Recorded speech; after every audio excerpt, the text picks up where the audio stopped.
I see that I recorded the previous podcast with the computer's mic, so it sounds a little different. Now I have switched to this. It's completely audible, but just has uh, kind of an echo, I suppose. Anyway, let me know if you have trouble with that. So, can technology solve the climate change problem? So, basically, we are talking about leadership, social movements, and social solutions to climate change. So, we have to have some sense of how technology and market-based solutions or science pathways have or have not solved the problem before saying why social movement is needed in the first place, right? So one good example of looking at technology solving a problem is, of course, the ozone hole. There is a history of it that we won't go into, but by the 1970s, it was fairly obvious that CFCs were causing the ozone hole. Couple of people, Paul Crutzen and Mario Molina maybe, won a Nobel Prize in chemistry for that work.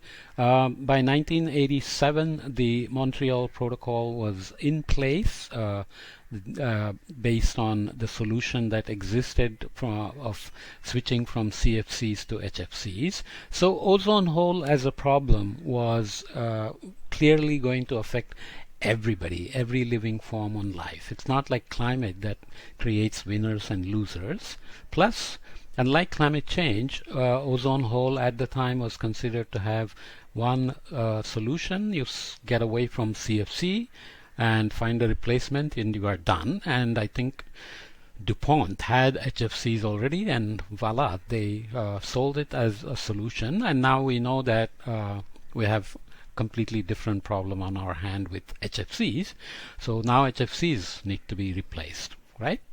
So if you look at the percentage change in HFCs, we had been dropping, and after the implementation of the Montreal Protocol, there has been at least the stopping of the loss of ozone. So there was a volcanic eruption impact here, but nonetheless, the recovery is reported every year, but it's obviously not there yet. So this is only 2005, but we have gotten much better, but there are additional factors like the Arctic had an ozone hole appear last year, I think. Okay, so there is the initial decline of stratospheric chlorine due to Montreal Protocol.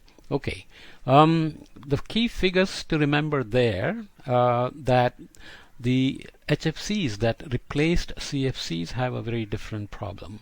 The most HFCs have multiple forms, multiple chemicals.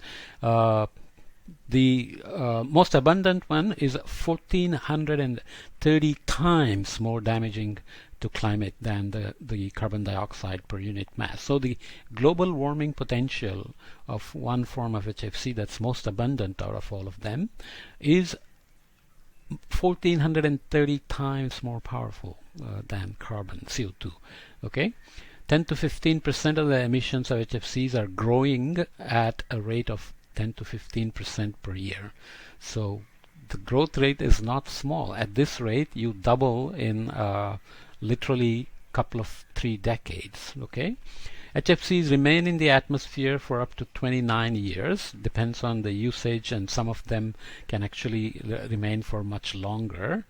The global stock of air conditioners in the buildings will grow to 5.6 billion by 2050, which amounts to 10 new units sold every second for the next 30 years. Okay, we're talking about mitigation in this course, but there is something called climate adaptation, where you accept the inevitable consequences that are, let's say, happening, and you want to adapt to them.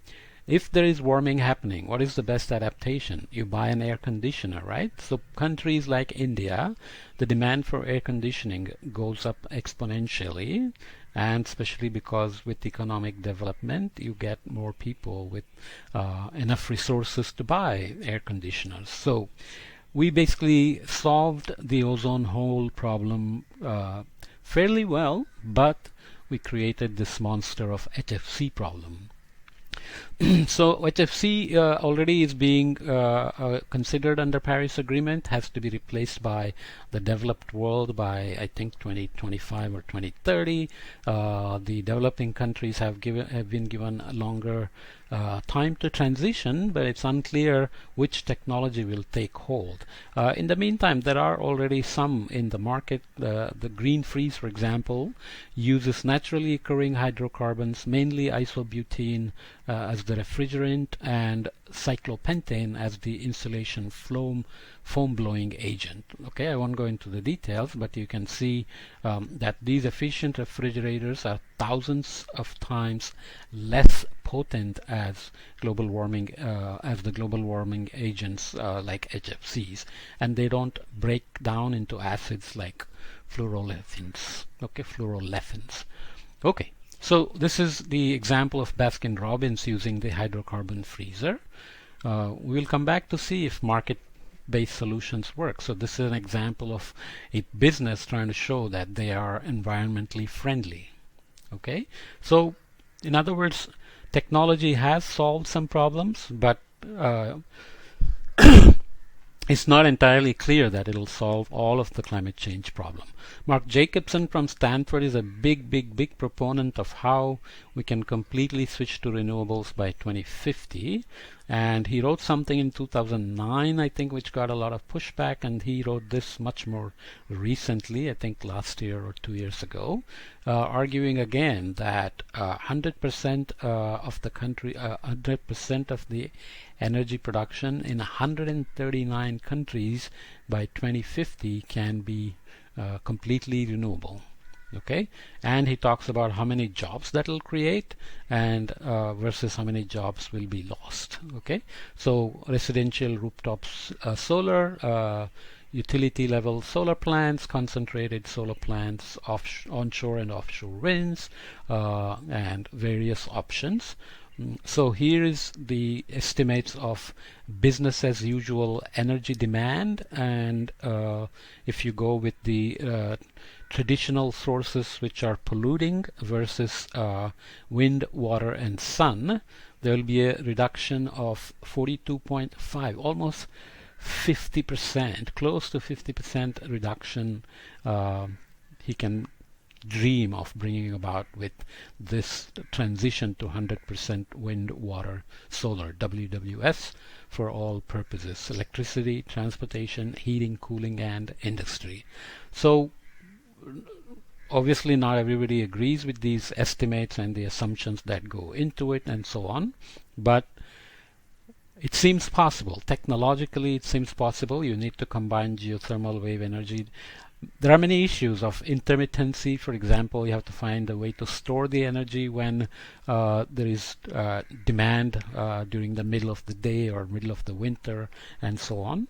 So there are issues to be solved. Nonetheless, the point is that the technology transformation may not be a complete solution by itself to climate change. Okay, that's something to remember. So science can solve some problems, technology can solve some problems, but not all associated with the climate change.